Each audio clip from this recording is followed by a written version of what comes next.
Namaste. Periyava Saranam. My duty is to keep serving without any expectation. We often hear the two words Jiva Karunyam, compassion towards life, and Paropakaram, helping others. If we think of it, both the words are not correct. Because when we talk of Karunyam, showing Karunai, it implies that the one who shows compassion is a step higher and the recipient of compassion is a step below. The moment we think we are in a high position and the one who receives our help is lower than us and we are showing compassion to him, the help we render becomes tainted. By helping others, we should develop simplicity, humility, giving up ego, etc. Contrary to this, if we render help with the thought that we are showing compassion to the other man, this gives rise to haughtiness and ego. Instead of elevating the Atma by helping others, its destruction will come about. If instead of using the word compassion, we use the word love, there will be no indication of high and low. Showing love is what we naturally do to one of us. In this, there is no thought of showing pity and there is no ego. Even so, in the beginning, it is not found possible to show love to all, treating them all alike without distinction of one belonging to us or someone else. As if acknowledging what is natural, that Tiruvalluvar too has made a distinction between Anbu and Arul. What does he say? He says that the compassion is the child of love. We consider some people as our own and show love. If you go on expanding this concept of our people to the people of our place, our country, and then the world, step by step, Arul is born from Anbu. Then, so far as the person who shows much compassion is concerned, without creating any superiority complex in him, it becomes love which is natural to him. But the recipients of such love realize that it is not the kind of love shown between friends or relatives, but one which has attained maturity and a power which is divine. They call the love with such natural and divine power as compassion.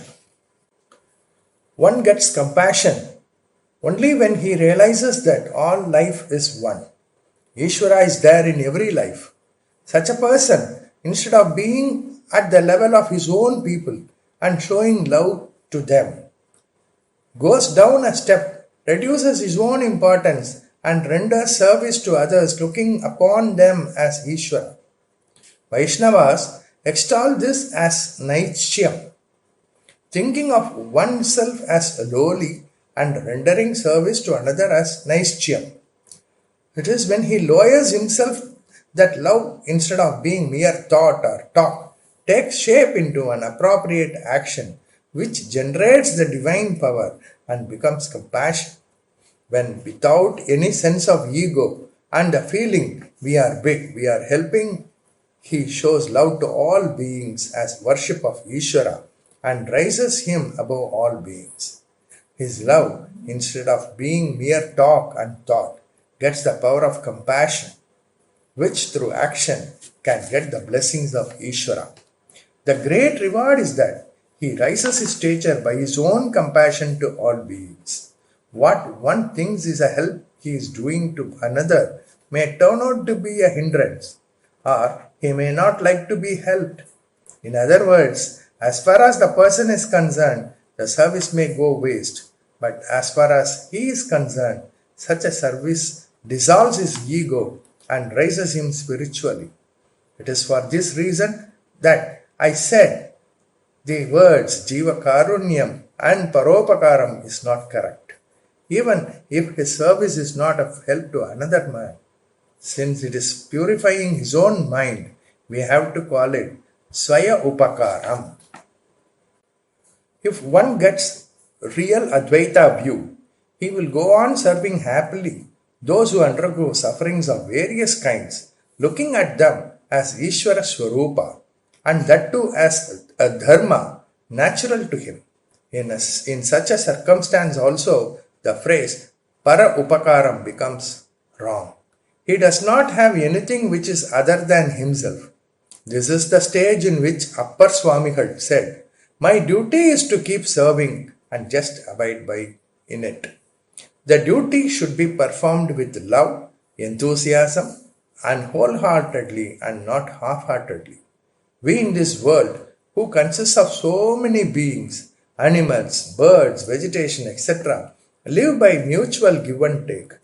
We who are humans are able to carry on with life's journey only by getting help from co humans, animals, birds, and even from inanimate things. It is for this reason that in Vedic religion there are several rituals which are in the form of repaying our debt to the earth, water, fire, etc., which we think are inanimate. It is not that Jagadish Chandra Bose alone had found out that plant world has life and feeling. We have Shastras which enjoin on us to look upon them as Vanaspati, Aswatham, etc., having life and feelings, and by way of paying back our debt to them, to do pujas with mantras. There are Veda mantras for the worship of divine power in mud. A certain type of grass called Mritika Suktam, Dhurva Suktam, etc., Tarpanam, is prescribed in the Brahma Yagnam to be performed daily as an expression of our gratitude to the sensitivity in animate and inanimate things. There is a crow. It eats a fruit somewhere and throws its droppings in our garden. The seed of that sprout in our garden and becomes a tree. That crow has rendered as a help to us. The dog keeps watch. We use the horse to draw a carriage in which we travel. The help rendered by Gomata, both materially and spiritually, is something very big. After receiving help like this from everyone, if we who have taken human birth do not repay the help, is it not a sin? Great people like Valduvar, Manu, Vyasar, and others have asserted the importance of gratitude by saying that there is no salvation for those who forget to pay gratitude. If we perform rituals through mantras or those which have been in usage among the village folk, the devatas who are in what we think to be inanimate become pleased. In addition, we should water plants, we should love the animals, we should never indulge in cruelty to them. It is the custom to refer to them as beings which cannot talk. In olden times, when cattle went out for grazing, people used to dig tanks, not only in the village but also outside where they went. A cow feels itching in the neck. Does it have hands like us? It cannot speak and say it is itching. Realizing their problem, people in the olden times had kept stones against which the cattle could rub themselves and get relief from itching. In books dealing with good conduct, this has been mentioned as a dharma. Finally, when it comes to human beings, whatever problems are there for all other beings in creation are put together and given to each human being. This is what he has earned by his own intelligence. No other being has problems like him. Three-fourths of this are of his own creation. Great souls undertake the task of helping others only to put this right. Apart from this, if we go to hospitals, jails, poor homes, orphanages, widow homes, beggar homes, etc., we know what all types of hardship people undergo. These can be remedied to some extent even by ordinary people like us and not necessarily by great men.